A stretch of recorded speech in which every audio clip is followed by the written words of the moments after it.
नमस्कार। हिंद किसान के पेज पर आप सभी का बहुत-बहुत स्वागत है। मैं हूँ आपके साथ अनिका आर्यन और मेरे साथ आज खास 2 मेहमान हैं मध्य प्रदेश से। हमारे साथ है संदीप श्रीवास्तव जी जो कि एडिटर हैं कृषक दुनिया, ये वीकली न्यूज़पेपर है और ये किसान मोर्चा से भी जुड़े हुए हैं। और हमारे साथ हैं केदार सिरोही जी जो कि किसान नेता हैं मध्य प्रदेश से। आप दोनों का बहुत-बहुत स्वागत है। अ, 28 बहुत धन्यवाद। सीटों पर उपचुनाव है मध्य प्रदेश में। इस वजह से आज हम ये चर्चा कर रहे हैं कि जो हाल ही में 3 कृषि कानून बने हैं, उनका इन चुनावों पर किस तरह का असर, खास तौर से अब जब पंजाब ने एक पहल कर दी है और अपने इन कानूनों के असर को और ज्यादा कम करने के लिए विधानसभा में स्पेशल सेशन बुलाकर अपने विधेयक पेश किए हैं। तो कहा जा रहा है कि ये एक एग्जेम्पलरी कदम है, इससे किसानों को फायदा मिलेगा और जो बाकी के राज्य हैं, चाहे वो बीजेपी शासित हो या गैर बीजेपी शासित राज्य, वहां पर भी एक तरीके का दबाव बढ़ेगा कि जो फसलें हैं उसमें एमएसपी की गारंटी का अधिकार मिले। और जो तमाम मुद्दे हैं कि कोर्ट नहीं जा सकते हैं किसान, तो अब वो किस तरह के उनके अधिकार बढ़ेंगे, वो कोर्ट जा सकेंगे अगर कोई विवाद होता है कॉन्ट्रैक्ट खेती में या फिर किसी भी तरीके का। बहरहाल इन सब पर हम बात करते हैं क्योंकि उपचुनाव है, तो ये आप दोनों ही ग्राउंड से जुड़े हुए हैं, किसानों से, लोगों से मुलाकात करते हैं। केदार जी, सबसे पहले आपसे समझना चाहेंगे, आप जगह जगह जा रहे हैं, अभी भी आप यात्राएं कर रहे थे, किसानों के मन में इन 3 कृषि कानूनों को लेकर किस तरह की राय आप देखते हैं बनती हुई, और खास तौर से पंजाब ने जो ये कदम उठाया है उसका कोई असर दिखता है क्या? जी, ये आपने एक बड़ा अच्छा प्रश्न पूछा है। जब हम लोग गांव में गए और कोरोना के बाद में करीब 6-7 महीने के बाद में हम लोगों का सीधा वापस गांव में और चौपाल पे सीधा बातचीत हुआ, संपर्क हुआ। हमको ऐसा लग रहा था कि पंजाब हरियाणा में इतना बड़ा आंदोलन हो रहा है और हमारे किसानों को इसकी जानकारी नहीं है या 3 अध्यादेश के बारे में वो जानते नहीं है। पर मुझे बड़ा अच्छा लगा कि जो 60-70 और 75 साल की उम्र तक के जो बुजुर्ग हैं, जो चौपालों पे बैठे हैं, वो हमसे अच्छा समझ रहे हैं इस बिल को। जितनी कमियां हमको नहीं मालूम है, जिसका उसका जो दूरगामी हमारी खेती पे जो परिणाम आने वाला है, जिसके बारे में हमको उतना विजन क्लियर नहीं, उससे ज्यादा क्लियर हमारे बुजुर्गों को है इन 3 बिलों के खिलाफ में। जिस भी चौपाल पे चले जाइए आप मध्य प्रदेश की, गांव का आदमी चिंतित है, परेशान है और ये कह रहा है कि ये जो सरकार है ये हमारी सरकार नहीं है, ये कारपोरेट की सरकार है। ऐसा कौन सा दबाव है मोदी जी पर कि एक तरफ तो देश में न्याय की बात हो रही है, लोगों को उनके अधिकार मिलने की बात हो रही है, वहां किसानों की फसल बेचने पर उनको कोर्ट जाने से रोका जा रहा है। उनकी जो मंडियां हैं वो खत्म होने वाली है। एमएसपी की जो बात होनी चाहिए थी वो हो नहीं रही है। कॉन्ट्रैक्ट फार्मिंग आज मध्य प्रदेश को या हमारे देश को जरूरत नहीं है। इसलिए जरूरत नहीं है कि हमारे पास कोई रोजगार नहीं है, हमारे पास खेती के अलावा कोई व्यवसाय नहीं है। ऐसे समय में आप उन लोगों को दे दोगे जिसके कारण कई राज्यों के किसान परेशान है। जी। तो चाइना चाइना में तो हमारे पास ज्यादा छोटी खेती है, फिर भी वहां लाभ का काम हो रहा है। हमारे यहाँ के मध्य प्रदेश के मुख्यमंत्री जी, जिनने शिवराज जी, जिनने छोटी सी खेती करके लाखों करोड़ों रुपया कमाया है, फूल की खेती करके कमाया, तो ऐसा काम हम सारे किसान करके क्यों नहीं कर सकते? तो मध्य प्रदेश के जो 3 के जो बिल आए हैं, इन पे किसान का स्टैंड बेहद क्लियर है, किसान इनके पक्ष में नहीं है। और दूसरी बात, जो कल पंजाब ने जो अपना स्टेप लिया, उससे पूरा देश का किसान खुश है। मेरे साथ जो भाजपा के मेरे बड़े भाई बैठे हैं, ये भी खुश है। इसलिए खुश है कि हमेशा ये किसानों के पक्ष में मैं लिखता है। ये भाजपा के हैं। पूछते हैं हम, संदीप जी आपकी क्या राय है? जैसे कि केदार जी बोल रहे हैं कि पंजाब ने जो कदम लिया है, उठाया है, उससे आप भी खुश हैं। क्या राय आप बनती देखते हैं, खास तौर से इन उपचुनावों के मद्देनजर कृषि कानून जो आए हैं और जो पंजाब ने अपने विधेयक लाया है इन कानूनों के असर को कम करने के लिए? नहीं, अनिका जी, इसमें सबसे बड़ी बात यह है कि जो मुझे, जैसा कि केदार जी को लगा कि वो चौपाल गए, बुजुर्गों को उन्होंने कहा, हम भी जाते हैं। भारतीय जनता पार्टी किसान मोर्चा भी जन जागरण अभियान इस संबंध में चला रहा है और मध्य प्रदेश में जिस तरह का पूरे देश में, अगर हम कहें केवल पूरे देश में भी नहीं हो रहा, केवल पंजाब और हरियाणा की हम बात करते हैं, जिस तरह का आंदोलन वहां पर हो रहा है, मध्य प्रदेश में ऐसा कोई आंदोलन वर्तमान और जब से ये कानून आए उसके बाद से नहीं हुआ। अब सवाल ये आता है कि क्या ये कॉर्पोरेट खेती को बढ़ावा देंगे? तो ऐसा इस कानून में कहीं ना तो लिखा है और ना इससे किसी भी कॉर्पोरेटर को लाभ होने वाला है। जो लाभ होने वाला है वह किसानों को होने वाला है। अब हम इसको समझें कि बहुत छोटे-छोटे से अध्यादेश हैं। इसमें मैं समझता हूँ 10-11 पन्ने का एक अगर अध्यादेश है तो जिसमें से तो 2 तो उसमें यही पेज चले जाते हैं कि भई उसमें कौन-कौन सी क्या-क्या चीजें हैं। तो कुल मिलाकर के इसमें बहुत स्पष्टता के साथ है। पहली बात जो आती है वो आती है कि भई हम मध्य प्रदेश में मंडियों को, सरकारी जो मंडियां स्थापित है उनको कोई बंद नहीं किया जा रहा है। हमेशा एक व्यवस्था है कि भई आप प्रतिस्पर्धा बढ़ाएं। केदार जी भी जानते हैं, हम सभी जानते हैं कि हर मंडी में चुनिंदा किसान होते हैं और एक लंबे समय से हम लोग की ये समस्या किसानों की रही है कि व्यापारी आंखों में और आंखों के साथ ही उपज को देख करके जो है वो अपने मन से बोली लगाते हैं। तो जब सभी, इससे पहले भी स्वयं केदार जी कई आंदोलन कर चुके हैं और इसी बात पे किया कि भाई मंडियों में प्रतिस्पर्धा बढ़े, मंडियों के अंदर अधिक से अधिक व्यापारी हो, आपके पास वो ऑप्शन खुले जहां जाकर के आप बेच सकेंगे। जब आपके पास निश्चित तौर पर खरीदार होंगे तो वहां पर आपकी फसल को खरीदने वाले ज्यादा होंगे, तो आपके पास भी, किसान के पास भी वो व्यवस्था, वो ऑप्शन बढ़ता है। दूसरी बात आती है, जो अगर हम देखते हैं कि जो एमएसपी की बात हुई तो मध्य प्रदेश में और पूरे देश में ही संभवतः जब हम बात करते हैं तो हर एक्ट में ये लिखा है, मध्य प्रदेश के भी अधिनियम में है कि भाई एमएसपी से कम नहीं बिकना चाहिए। और एमएसपी की जब हम बात करते हैं तो वहां पे बात आती है कि एफएक्यू यानी जो मानक स्तर है उसके आधार पर। अब चूंकि मैंने आपको एक बात कही कि हमारे पास होता ही है कि जब किसान वहां पर जो किसान है जाते हैं, व्यापारी कम है तो वो अपने हिसाब से बोली लगाते हैं। लेकिन मुझे लगता है कि जिस दिन यह प्रतिस्पर्धा अपने आप स्वतः बढ़ जाएगी तो वहां पर किसानों को कोई दिक्कत नहीं आएगी। एफएक्यू के मानकों के लिए मैंने पहले भी कहा है कि भाई उसके लिए हमारे पास वहां पर चाहे शासकीय जो मंडियां हैं उसमें इतनी व्यवस्था हो कि किसान की उपज का सही ढंग से जो है उसका वहां पर गुणवत्ता तय हो जाए, मालूम हो जाए। और निश्चित तौर पर यह जवाबदारी कोई सी भी सरकार रहे, मैं किसान की दृष्टि से बोल रहा हूं कि कोई सी भी सरकार है उसकी ये जवाबदारी है कि उस किसान को एमएसपी के ऊपर पूरा मूल्य मिले। दूसरी बात, गुणवत्ता के आधार पर, एफएक्यू मानकों के आधार पर। और सबसे बड़ी बात यह है कि उसका भुगतान भी उसे समय पर मिले। कई बार हमने देखा है, मैं उसको आपने जब बात उठाई तो हाल ही में ये पानसेमल, आपने खुद पढ़ा होगा, पानसेमल में जो मामला आया कि एक किसान ने अपनी मक्का बेची और करीब 3 लाख रुपए का भुगतान होना था, मगर जब से ये कानून वहां अप्लाई हो रहे हैं, एप्लीकेबल हैं और जो 3 दिन की छूट दी गई है भुगतान में, उसकी वजह से जो व्यापारी उन्होंने उनका भुगतान नहीं किया है।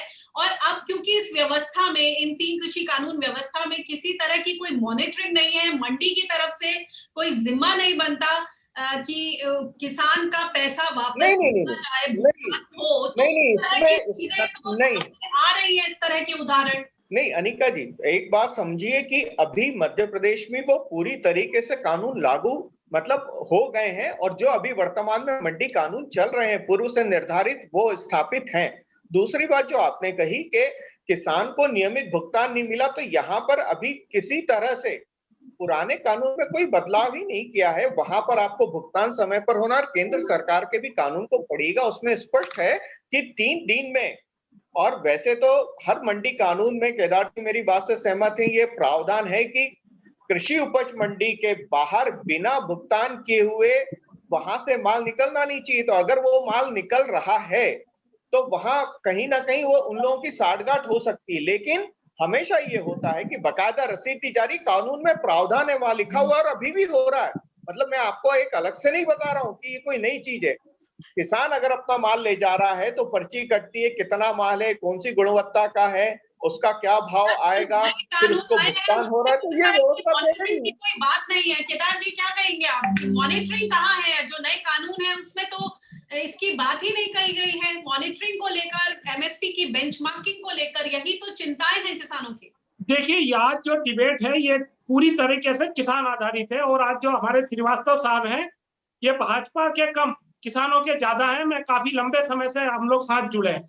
हम दोनों के लिए पार्टी की बंदी से नहीं, जी, और हम हमारी लोगों यही को कोशिश है कि पार्टी की बात ना हो, राजनीति की बात ना हो। जो हाँ सरकार दावे कर रही है कि किसान हितैषी फैसले हैं, तो हम उस पर आधार पर उन्हें तोलें, उस आधार पर उन्हें आगे। हाँ, और हमारे जो बड़े भाई हैं मेरे श्रीवास्तव साहब, उनके और मेरे लिए कभी नहीं। और ये तो जब इनकी भी सरकार थी तो ये भी जो कभी कल गलत होता था तो उसको खुल के लिखते थे और हम भी खुल के बोलते रहे। अभी जो इन्होंने कहा उसमें कुछ बातों में मैं सहमत नहीं हूँ, बाकी कुछ बातों से मैं सहमत हूँ। अभी मंडी मध्य प्रदेश में खत्म नहीं हुई है ये कह रहे हैं, परंतु इतना बड़ा जो बरगद का पेड़ लगा है ये एक दिन में खत्म नहीं होगा। इसको 15 मतलब महीना, 10 महीना, साल, 2 साल लगेगा, उसके बाद हमको इसका रिजल्ट आएगा। आज की तारीख में मध्य प्रदेश में मैं बता दूं, खातेगांव से एक व्यापारी भाग गया, पैसा ज्यादा था, नहीं दे पाया, पॉइजन ले लिया, अब किसान परेशान है। आपका नेपानगर का जो बरहानपुर इलाका, वहां पर एक व्यापारी भाग गया, पैसा नहीं दिया। मक्का का पैसा का बात हुआ, ग्वालियर में श्रीवास्तव साहब का बहुत अच्छा संबंध है, बाजरा में ऐसा हुआ। प्लांटों पर सोयाबीन का जो बुक हो रहा है उस पर पेमेंट में कई तरह की चीजें आई। मसला ये नहीं है, मसला ये है कि हमने सरकार चुनी। सरकार हमारे अधिकारों के संरक्षण के लिए होती है, हमारे अधिकारों को मजबूत करने के लिए सरकार होती है, हमको कमजोर करने के लिए नहीं होती है। ये जो 3 अध्यादेश आए हैं, इसमें आज की तारीख में 9 पन्ने का हो या 2 पन्ने का हो, उसमें मीनिंग एक है कि किसान बर्बाद होगा, किसान का संरक्षण नहीं होगा। अगर भारत सरकार को किसानों की इतनी चिंता थी, व्यापारियों में इतनी प्रतिस्पर्धा बढ़ानी थी, तो मंडियों में ही क्यों नहीं करते? आप एक तरफ सब जगह सिंगल विंडो की बात कर रहे हो, आप एक माल में सारा सामान देने की बात कर रहे हो, तो किसानों को अलग अलग जगह भेजने की कौन सा आपको जरूरत पड़ा? ऐसा क्या तकलीफ है भारत में जो आपके पास इतना अच्छा मंडी इंफ्रास्ट्रक्चर? मैं मेरे मध्य प्रदेश की बात करता हूँ, हर जगह हमारे पास 50 से 100 एकड़ की मंडियां हैं। ट्रैक्टर को खड़ने के लिए 3 शेड है, पशुओं को पानी पिलाने के लिए वहां पर होद बनी हुई जिसमें पानी पी सकते हैं, किसानों के लिए कैंटीन है, सोने के लिए गेस्ट हाउस है, पंखे लगे हैं, टीवी लगी है, तमाम तरह की सुविधा है। उसके बाद वहां पर किसान आता है, क्या यह सुविधा हमको बाहर मिलेगी? बारिश आ गई, संदीप जी, एक और ट्राली बात बताएं कि जब तक संसद में ये कानून पास नहीं हुए थे, जो किसान मोर्चा है, जो किसान संघ है, अश्विनी महाजन जी से मेरी खुद से बात हुई थी, उन सबका ये मानना था कि जो ये दिक्कतें किसानों की जो प्रॉब्लम्स हैं, जो वो अपनी शिकायतें कर रहे हैं, वो जायज हैं। एमएसपी की गारंटी को लेकर कोर्ट में जाने के, विवाद की स्थिति में कोर्ट में जाने का जो उनका अधिकार है, और जो तमाम जो जिन जिन फ्रंट्स पे किसान सड़कों पर आए हुए हैं, क्योंकि वो भी तरक्की चाहते हैं, मगर उनकी जो जो शंकाएं हैं उनको दूर करने के लिए सरकार को उनको एक स्टेक होल्डर के तौर पर उनसे बात करनी चाहिए थी, रायशुमारी करनी चाहिए थी। जितनी एफर्ट्स अब सरकार कानून पास करने के बाद बातचीत करने की बात कर रही है, कृषि मंत्री तोमर जी कह रहे हैं कि रात के किसी भी समय कोई मुझसे खुली चर्चा कर सकता है। 8 केंद्रीय मंत्री पंजाब भेजे गए, तो ये जो सारी चेष्टाएं हो रही हैं, ये अब क्यों हो रही हैं? और जहां तक किसान मोर्चा, किसान संघ का जो एक खुद से उनकी ये बात थी कि हमें भी इन पर आपत्ति है, इन चीजों को दूर करना चाहिए, तो फिर अब उस पर किस तरह से आप सहमति जता रहे हैं कि सब कुछ ठीक ठाक है, कोई जरूरत नहीं है बातचीत की? और एमएसपी अनिका जी देखिए, जी अनिका जी, इसमें मैं आपको वही बता रहा हूं कि आपत्ति या एक ये सिर्फ भ्रम का माहौल फैल रहा है। अदरवाइज अगर आप देखेंगे उसको कोई भी व्यक्ति पढ़े, बहुत ध्यान से पढ़े, कहीं एमएसपी को खत्म करने की बात नहीं लिखी, शब्द का ही उपयोग नहीं किया, क्योंकि जैसी व्यवस्थाएं चल रही हैं, सुनिए सुनिए, मैं यही बता रहा हूं आपको। कई चीजों की देखिए को भी समझना जरूरी है, ब्लैक एंड व्हाइट के बीच का जो ग्रे होता है उसको भी समझना हमारी जिम्मेदारी है। मैं आपको वही बता रहा हूं कि वहां पर ना तो एमएसपी को खत्म करने की बात हुई, जैसा कहा कि कॉन्ट्रैक्ट फार्मिंग में जैसा बताया जा रहा है, तो मैं आपको एक उदाहरण देना चाहूंगा।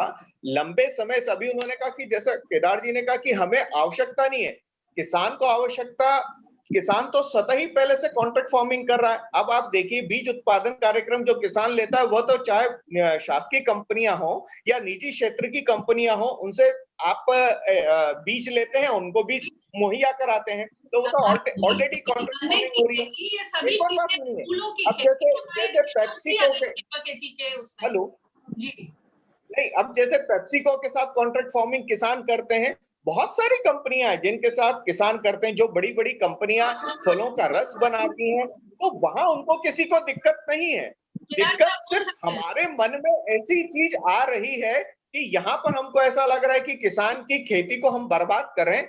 किसान की खेती बढ़ेगी।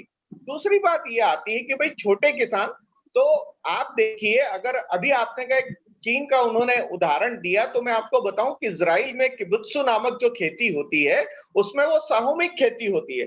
सामूहिक खेती का मतलब हुआ कि वहां टुकड़े टुकड़े, भाई आप सब मिलकर के खेती करेंगे तो आपको कृषि आदान कम में लगेगा, ये हम सब जानते हैं। और एक बड़ा वॉल्यूम किसी चीज का आता है, दिक्कत प्रैक्टिकल ही है। केदार जी, आप मैं वही बता रहा हूँ। तो किसान को व्यापारी बनाने की चेष्टा, किसान को ये समझाना कि नए नए, आपके जैसा आपने कहा कि भाई वहीं पर बहुत सारे व्यापारी क्यों नहीं लाते। प्रश्न ये है कि जिस तरह से किसान को फायदा हो, चाहे वो सीधे मिल में दे दे, ये व्यवस्था मध्य प्रदेश में पहले से, इसमें कोई नई चीज नहीं है। मध्य प्रदेश में ये व्यवस्था पहले से है। मैं बोलना चाहूंगा इसमें, व्यवस्था है, मैं बोलना चाहूंगा, प्रोसेसर्स को दी जा सकती है। हाँ जी, हाँ जी। देखिए, मैं बोलना चाहता हूं, मेरे बड़े भाई जी हैं, इनने अच्छी बात कही। ये कह रहे हैं कि जो इजराइल का जो कोऑपरेटिव मॉडल है, वो हमारे देश में, हम भी कोऑपरेटिव की बात कर रहे हैं। मसला ये आ रहा है कि कॉन्ट्रैक्ट फार्मिंग में कोऑपरेटिव कहाँ इन्वॉल्व है, ये मुझे बताएं। हमारी छोटी-छोटी खेतियां हैं, ये मैं मानता हूं। छोटी-छोटी खेतियों में बर्बादी है, ये मैं मानता हूं। छोटी-छोटी खेतियां हमारी प्रॉफिटेबल नहीं है, ये मैं मानता हूं। हमको इसको कोऑपरेटिव की तरफ ले जाना चाहिए था, तो हम कोऑपरेटिव की तरफ नहीं ले गए।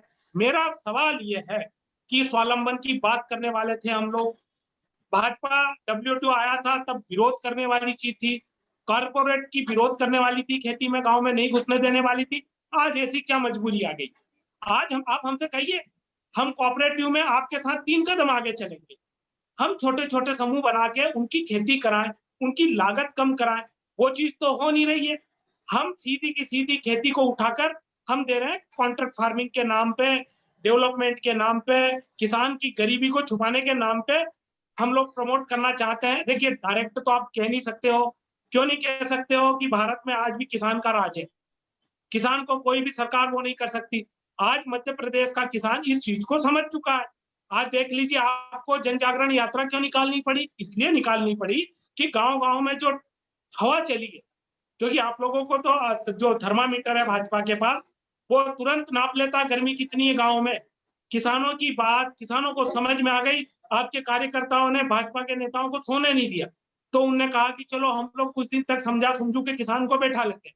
पर किसान बिल्कुल समझदार है, वो इस चीज पे बैठेगा नहीं।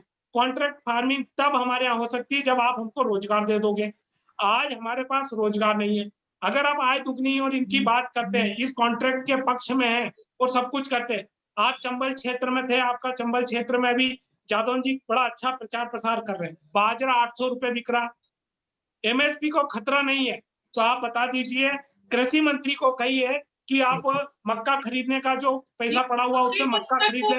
700 रुपए में मक्का बिक रही है। नहीं, इसमें एक बहुत सिंपल सी बात है कि जो इन्होंने कहा कि कॉन्ट्रैक्ट फार्मिंग की आवश्यकता क्या है, तो यहाँ पर कॉन्ट्रैक्ट फार्मिंग, मैंने आपको पहले भी कहा कि पहले भी हो रही थी, उसके ऊपर कोई कानून नहीं था। किसान को आज फायदा है, ये फायदा है कि वो कानूनी रूप से कर सकता है। अनिता, देखिए, द्वार खोल दिए गए हैं, तो अनिता समझिए, किसान के लिए कदम बढ़ा सकते हैं। और ऐसे में जो स्टेक होल्डर है, जो उसको एक आश्वासन चाहिए अपने लिए, वो आश्वासन कहाँ है कि MSP पर मैं वही बता रहा हूँ, उसकी फसल बिके, कोई विवाद हो तो मेरा सिर्फ ये सवाल है। देखिए, सबसे बड़ी बात है कि जी बताएं। हाँ, बोलिए। मेरा एक प्रश्न है श्रीवास्तव साहब, जो पंजाब सरकार ने MSP का कहा है, आप बताएं कि जो कॉन्ट्रैक्ट फार्मिंग है वो करने वाला MSP से नीचे सामान ना खरीदे हमारा। बाहर हमारा एमएसपी से नहीं, नीचे ना बिके, ये इसके पक्षधर तो आप भी ये रहे हैं, बिल्कुल आपकी पार्टी भी रही है, डंटो पण फेंकने देखिए, की रहे सबसे हैं। बड़ी बात ये है, मैं आपको वही बात बता रहा हूँ कि कॉन्ट्रैक्ट फार्मिंग में ये कहीं पर भी कॉन्ट्रैक्ट फार्मिंग हम क्यों कर रहे हैं, ये तो पहले से भी हो रही थी, चाहे आप अभी भी कर रहे हैं। आप एक किसान से, एक व्यापारी से, मैंने पहले भी कहा कि चाहे वो पेप्सी को हो, चाहे महिंद्रा के जूस हो, चाहे डाबर को जूस बनाने की बात हो, ये चाहे अंगूरों की खेती हो रही हो बड़े पैमाने पे, वो तो बहुत पहले से हो रही है, अभी तक कानून नहीं था, अब एक कानून बनाया गया है, ठीक है। अच्छा, आपको ये जानकर के आपको भी मालूम है कि हर राज्य में अपने अपने कॉन्ट्रैक्ट फार्मिंग के पहले से हैं, ये कोई नई चीज नहीं है, तो ये तो फिर हवा बना केंद्र दिया ने कि हमारा देश में हिस्सा क्यों चुनाव छीन होगा। लिया? फिर अगर हेलो, नई चीज में देखिए, जब ये राज्य का विषय है, मेरा आपसे यही आग्रह था, कहीं ना कहीं कुछ ना कुछ कारण है किसानों के मन में, जिसकी वजह से ये संशय सामने आ रहा है और उसको एड्रेस करना जरूरी है। संक्षिप्त में सिर्फ एंड में ये पूछना चाहूंगी, क्योंकि समय की पाबंदी है जी केदार जी, कि बस राजनीति छोड़कर अगर शुद्ध विशुद्ध किसान की बात की जाए, क्योंकि मध्य प्रदेश में किसानों की बात पर बहुत तवज्जो दी जाती है, सरकार गिर चुकी है, शिवराज जी सरकार गिर गई थी, किसानों के केंद्र में सरकार की बात पर ही शिवराज सरकार गिरी, उसके बाद कमलनाथ सरकार आई, फिर गिरी, शिवराज सरकार आई, तो अब जो मुद्दे हैं हमें उन पर बात करनी है, किसानों के मुद्दे। जी केदार जी। देखिए, इसमें बिल्कुल स्पष्ट है, अभी हमारे श्रीवास्तव साहब जो है वो नेक आदमी, उन्होंने बिल्कुल सही कहा कि ये राज्य का विषय था कॉन्ट्रैक्ट फार्मिंग।